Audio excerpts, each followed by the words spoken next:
Junaid says, the second question, where does our soul go while we sleep? The souls are taken when we are asleep. Allah says in the Quran, it is Allah who takes away the souls at the time of their death, and those that die not during their sleep. Allah also says, He takes your souls at night when you are asleep.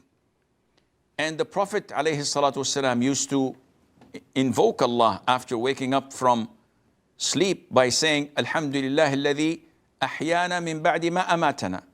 All praise is due to Allah who gave us life after death, which refers to that sleeping is the brethren of death. And this is why the people in paradise do not sleep.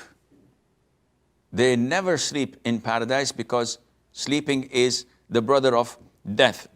So, without any doubt, Allah takes the souls when we sleep, whether it's night sleep or daytime sleep. Once you sleep, that's it.